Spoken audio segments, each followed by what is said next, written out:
Hey everybody, welcome to Board Game Heaven. My name is Raymond, and in this video I'm going to talk about Riverside by Chilifox Games, which is a roll and write game for 1 to 6 players, ages 10 and up, which plays in about 15 to 30 minutes. And before I teach you how to play the game and share my final thoughts, I'd like to ask you all to please hit that subscribe button. That really does help the channel if you aren't subscribed already. And if you want to support me financially, there's also a Patreon page in the links below, and you can support me for as little as just €1 per month or more, and in return you will get early access to all of my videos, access to some Patreon exclusive posts, and your name in the credits. There's also a Discord that you can join where you can ask questions, and I also share my videos there.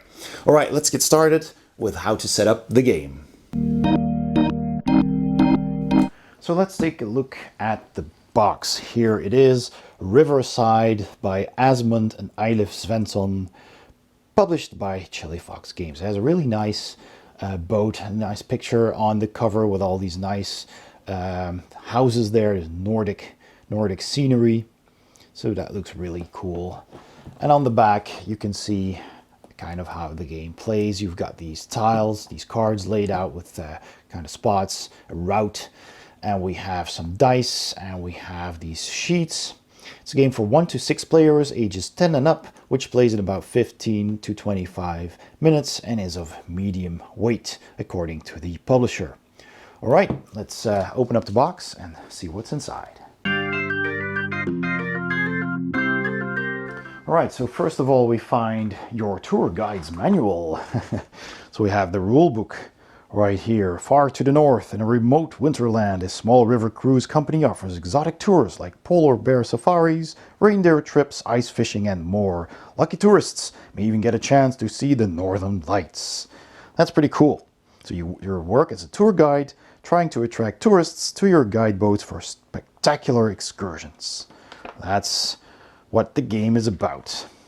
So they give you all the components, the setup, overview and the goal, how to play the game, of course, rolling the dice and choosing which dice to use where, crossing off stuff on your sheet, excursions, scoring, and the game end. All right, that's pretty interesting. Here are the designers. That's pretty funny. So that's a nice looking rule book. We've got some Ziploc bags, a Ziploc bag. We have 6 nice looking colorful dice. The green one is even kind of like jade looking, semi-transparent, really cool. So standard D6s in lovely colors. We get 6 pencils which are already sharpened and have a little eraser at the end as well, so that's great. And then we have this block note. We have another little Ziploc bag with a stand for a standee. We have this block with the pad where you can cross off all kinds of stuff and keep your track of your score. And they are double-sided, so that's nice. You've got plenty of sheets here. That's a big block note right here. Then we have some punch boards which have these nice looking tiles on them. They are nice thick quality and they are single-sided. So we have all of those. There are 12 of those plus a beginning and an end tile. And then we have this tile right here. I guess that's the captain, and a little boat here, which I assume the stand is for here, so you can put that on, have a nice little boat to cross. And look at that, even the inside of the box has a nice illustration there. All right, that's what you get in the box. Let's set up a game. To set up a game of Riverside, simply take all the tiles, these are 10 tiles, shuffle them together and set them out randomly like this, and add the 2 end tiles on the left and on the right. One of these tiles will have the boat icon and the anchor. The boat is the starting point and the anchor is the end, and you take the boat standee and put it on the boat icon. If you want to play the advanced version of the game, simply take these two advanced tiles with the plus on them and shuffle those in with the rest of the tiles and deal them randomly out across the table, so you have 2 rows of 6 tiles instead of 5. Give every player one of these sheets and a pencil. Decide who is going to be the captain. That player will be in charge of rolling all the dice. Give them the captain tile and the dice, and then you're ready to play. Let's explain the rules. The goal of the game is, of course, for a player to get the most points. And you can score points in the following ways. You can get tickets by filling up rows of seats on these boats on your scoring sheet. And once you cross off the number of sheets equal to the smileys here, that's a full row. You also can cross off a ticket, and that's worth the number of points on that ticket at the end of the game. You can also go on excursions. That means if your boat is near one of the villages that has a pier icon on it, you can take people on an excursion to some of these villages, and then you check the color, and then you can see if your boat of that same color has filled rows, and those rows can go on an excursion. So then you multiply the number of the excursion, which is in this case a 10, with the number of tickets, not the value on the tickets, but the number of tickets on that same color boat, and you put that number in the first spot over here. Any following excursions of the same color will be filled into the next spot, but that number has to exceed the previous number. You can also collect captain points over here, and that is done by adding points from your stave church boat, which is this one over here, to your lowest scoring guide boat, which is scored twice, to determine your captain points, and the players with the most or the least captain points get plus or minus 15 points at the end of the game. The score sheet has the following symbols on it. So these are the fire symbols, which are used when you use the green die, meaning that every time you choose the green die to score, you add the number of pips from that green die, and you cross that number, that many of these fire symbols off on your sheet. There are 3 +1 symbols here, which means if you're going on an excursion, the standard number of spots that you can move from the cruise ship to an excursion is 3 or less. But if you want to travel further to go to a certain location, you have to add spots, so you can cross off 1 for each extra circle that you move. You have 5 guide boats, each corresponding with the colors of these 5 dice. And all of these boats have a number of passengers to each row. They all have 4 rows. Once they are full, you can cross off a ticket. These tickets are worth points, and they have points for excursions, which you will all add up at the end of the game. The bottom boat here is called the stave church boat and can be scored twice. You can also score your captain points, like I said before, and this is where you add up all of your points and the final score. Riverside is played over a number of rounds, and a round consists of 3 phases. The first phase is where the captain player rolls the dice and moves the ship. The second phase is to choose your dice and fill seats on your sheet. And the third phase is to go on an excursion to one of these piers, which have these towns where you can go on an excursion. So in the first phase, the captain player takes all the dice and rolls them, and then you put them down in order of ascension. So this means the lowest to the left, the highest to the right. So like this, except the green die. So from these 5, you take the middle die, and that is your current speed. So in this case, that would be the 2. And that also means that all the dice with a higher value, not equal value, had this been a 2, this would have stayed here, and this goes to the top. But now this is higher, so the higher dice, higher values, go to the hot area of this tile, which is in top here, as well as the green die, and the cold area has all of these. Now we determined that the speed was 2, so that means the boat will move 2 spots on the river. So that's 1, 2. So after having rolled the dice, determining the temperature and the movement of the boat and moving the boat standee. That's the first phase. Then you move on to the second phase, which is choosing your dice and filling seats. So every player can now pick from all of these dice one die of one of these colors and then fill in that many pips as seats on the same color boat. So if I were to choose the pink die, and anyone can pick that die, you just leave it there so multiple players can choose the same die. That means that I cross off one seat on the pink boat and I can choose which row to fill. But once I start on a row, I can't, for example, if I have 3, then I cross off 3 here. The next time I choose the same color die, I can fill in other rows of seats, but it's more beneficial to fill a seat to get those tickets. I just cannot split up one die roll across multiple rows unless I fill a row and still have pips left. Then I can start a new row. In addition to the boat color and the die that I choose, I can also choose to add the number of pips on the green die. So this means I can cross off more seats, but I also need to cross off an equal number of these heat pips over here.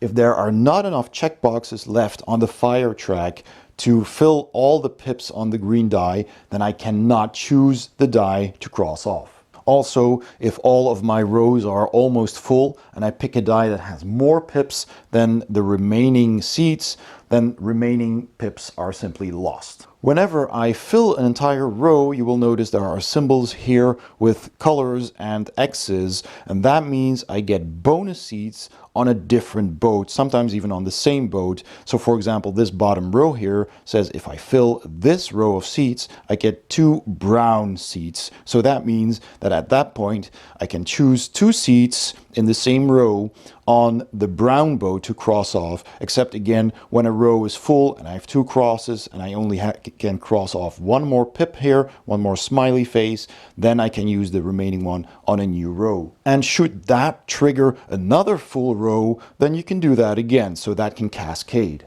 If at any point I cross off both of these pink smileys, these seats here, that means that is the royal seats, and that means I unlock this special ability of that boat over here.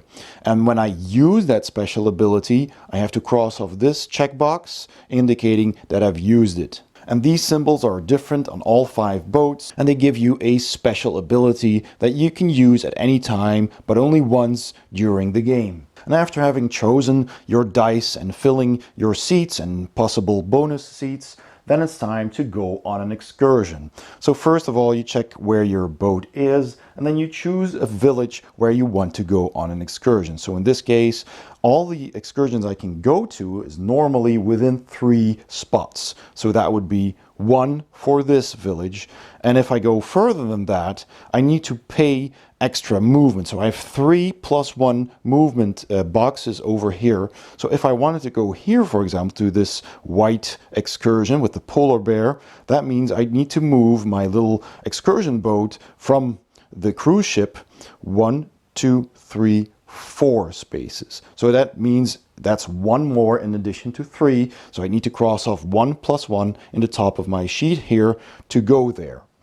If I wanted to go over here, that would mean 1, 2, 3, and then +1, +1 to go through this brown excursion with the reindeer.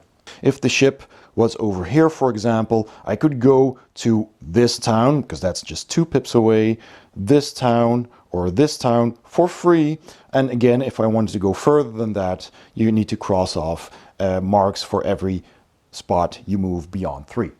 Then you score your excursion points, and you do that by multiplying the value of the town's value over here. So this excursion is worth 10 points, this excursion is worth 9 points, and you multiply that by the number of filled rows, so the number of tickets that you crossed off on that boat of the same color. So if I go over here on an excursion and, for example, I have 2 rows already filled on my brown boat, that means I have 2 tickets. I would multiply 2 with 10. That's 20 points, and I would fill in 20 points on the first excursion spot over here. And keep in mind that the next time I go on an excursion with the brown boat again, the second value needs to be higher, not equal, but higher than the previous excursion. Tickets are not used up in this way, and they will keep their individual value for end scoring. If you choose to go to a village that has 2 excursion colors, you go on both excursions. So that means in this case, if I go here, the pink 6 and the brown 5, I would go with these 2 boats. I check how many seats are filled, how many rows are filled, so how many tickets I have, and multiply. In this case, perhaps I have 2 brown tickets. I multiply that with 5. And in the pink boat, I only have 1 row, and I multiply that with 6. So that would mean 6 points here and 10 points here. The combined excursions typically have lower values per color than the single colored excursions. And finally, there's also the stave church, which is the multicolored churches over here and over there at the end of the river. And they work just like any other excursion, except that they multiply their value with the combined number of tickets on all your boats. So if you have a number of tickets on each boat, you just add them all up, not the value again, just the number of tickets. You multiply that, in this case by 1, in that case by 2, and you fill in that value in the first box if it's empty, and in the second box if this one is taken. And again, the second one needs to be higher than the first one. So after that, play continues. The captain again takes all the dice, rolls them, puts the green die aside, puts these in numerical order. So we have this, determine the median, that is the temperature or the movement point of the ship, which is 4. Everything higher goes to the hot zone over here. You leave this here. Then you move the ship 4 spots, 1, 2, 3, 4. And then players again choose a die, possibly with the green die, checking off any of these hot marks over here, fill in seats, and then go on an excursion. The game ends immediately after phase 1 of a round if the cruise ship reaches or passes the anchor space at the end of the river. And when that happens, players count their final score. So here's an example of a play sheet, and I will explain how to score your points. So first of all, for each of the 5 guide boats, you add the crossed out ticket points to your excursion points. So here, for example, I have 2 seats, 2 rows filled. This is worth 4, this is worth 4, so I have 8 points worth of tickets. My excursions, I only took the white boat on an excursion once. I got 24 points, and that means I fill in 24 over here. I add these up, and that's 32 points for the white boat. I do the same for all the other boats as well. Then I count my guide boat points, so I had 2 excursions worth 22 points. Then you add the minimum value of all of these boats, so the lowest score, which was in my case the pink one, which was only 5. So I add 5 here, and those are my captain points. The person who has the least captain points subtracts 15 points from their total score over here. The person with the most captain points adds 15 points over here. I was one of the players who had a score in between the highs and the lows, so I don't get any bonus points. And then you add that up, and that is the total of your game, which in my case was a pretty bad score here. And of course, the player with the most points wins the game. Now let's explain these royal powers in a nutshell. So I'll remove this sheet. So this first royal power is called Early Birds. And in the excursion phase, this lets you go on excursions in 2 different villages. So you can go on 2 excursions instead of 1 that round in the order of your choice. But both villages must be within range, but you can still use the +1 if you need to extend that range. This is the fan base power, and in phase 2, you add 3 points to your dice value this round. You do not need to cross off fire symbols for this added +3 value if that was a hot die or the green die. This is the prize ticket, and in phase 3, you add 1 ticket to 1 color or the stave church that you score that round. So instead of, for example, if I had my old sheet over here, instead of scoring 2 tickets, if I go on a brown excursion, times the value of that excursion. I would add one extra. Don't cross it off. I just remember that I have an extra ticket, so that makes 3 times the value of that excursion instead of normally 2. This royal power is called the Warm Night, and in phase 2, when you're selecting your dice, do not cross out any fire symbols when using the green die this round. And finally, there's the Speedboat, which in phase 3 increases your range to 6 instead of 3 for that round, but you can still use your +1 symbols to even increase that value. You can also play this game solo, and then if you reach 300 points or more, then the game is considered a win. The back of the rulebook also has a table with points, so you can see how much you scored. So again, in my example with the 177, that was the lowest score there. So reaching a higher score can be pretty challenging, very interesting to try out. And those are all the rules for Riverside. Let's go to my final thoughts. So my final thoughts on Riverside, and before I share my thoughts, I would like to thank Chilifox Games for giving me this copy to review. Very much appreciated. So let's start with the components. Well, as you have seen, the components are of a pretty good quality. All of the tiles are of a nice thick cardboard, and they're really sturdy and big enough so everybody at the table can see what's going on the board. And you have your little boat standee, which is very nifty and clear as well, so you can see where the boat is very clearly. You've got your captain's tile, which it's just there to indicate who the captain is, I guess.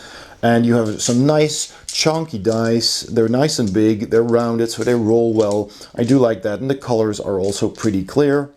And of course they match the boats. You have a big a block here of sheets. There's a lot of them. I haven't counted them. There's a lot. There's a pretty thick notepad here. And of course here the colors are also pretty clear. And all the iconography is also pretty well done. And they give you 6 sharpened pencils with an eraser as well, so you don't have to look for those before you start playing too. So all of that's pretty cool. Even the box itself is nice and compact. It's not bigger than it needs to be. It basically accommodates the notepad, and you can use the bottom of the box as a dice tray if you want to. So that's good on all accounts there. The artwork is nice. I do like the snowy Riverside. Looks really cool. The icons are clear. Everything really does make sense when you look at it. Most of the things are pretty self-explanatory, and the rulebook does a good job of explaining what everything is. There's not a whole bunch of art, of course, except for, like I said, the tiles and, well, this, but that's pretty basic. But all in all, looks quite nice. The theme is okay. I like the idea of being on a riverboat, going along the river, and then every turn you can go on excursions, because you're all tourists and you're going on excursions, and you're basically the ship's captain, and you're trying to fill your seats, to sell tickets, to get as many points as you can. It works thematically, but sometimes it feels a bit forced. For example, when you're throwing your dice, you're rolling your dice, and then the dice that go into the hot zone on top here, they represent the passengers who feel it's too cold to go on an excursion according to the rule book, which kind of makes sense thematically, but you can still pick those dice and go on an excursion. It will just cost you the heating pips right here on the top, because I guess you need to keep them warm or something. So it feels a little bit of a stretch to call them that thematically, but I mean, it's a nice theme. Also, you know, the fact that the river starts here, goes all the way this way, and then just turns around 180 and goes back, while it also has these little passages in between, doesn't really look very realistic. So thematically, that doesn't work that well, and it doesn't really add to the gameplay either. But I guess it's a fun theme. It doesn't really matter that much to the game. But the gameplay, of course, that's where it matters. That's what matters. The gameplay is very solid. I did like the fact that when you roll the dice, everybody has to choose from that same pool of dice. It's not like your turn, you roll the dice, and then another person's turn, they roll the dice, because then it's all down to luck and what you roll. Everybody has to choose from the same pool of dice that gets rolled every turn. And then you can choose whatever die you want. You pick one of these 5 dice, matching the colors of your cruise boats. And then you need to do the math and figure out where am I going to go with my little excursion, and which towns will I visit. Will I go to a town that only has 1 color, lots of points, or will I go to a town that has 2 colors with perhaps less points, but I can go on 2 excursions and score more points that way. And you can also think ahead, because you know where the boat is going and where it will more or less land next, depending on how high or how low you roll, because that makes the boat go fast or slow. So you can think ahead, because you can see which cities are coming up next, which towns, and you can also see if you can cross the river with your excursion and go to a different town on the other side, and you will pass that town again on the way back. So you have to think ahead. And also you have to take into account that every time you go on an excursion and you fill in the value of that excursion on your boat, the next time you take an excursion with that same color boat, you have to score higher. So every time you need an increasing number. So score more on your excursions. That is something you really need to take into account, because I once played a game where I rolled a pretty good roll for one of my excursions, and I had a high number. I had 33 on my first excursion, but I couldn't top that afterwards. So the other 2 excursions that I could have done were not taken, and that in the end probably cost me more points than I could have had. So that is something you need to keep in mind. It's a very mathy game in that regard. So you really have to calculate what your best option is. And everybody can technically do the same, but people take different approaches. And sometimes you will take the green die and sometimes you don't.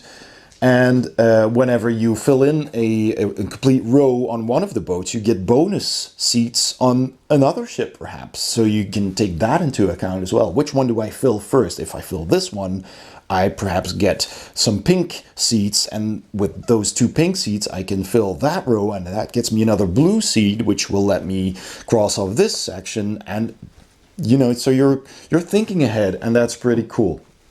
That does mean, however, that people who are prone to analysis paralysis might take a long time deciding what to do, because you kind of want to do the math and see what scores the most, but you also need to take into account what comes next.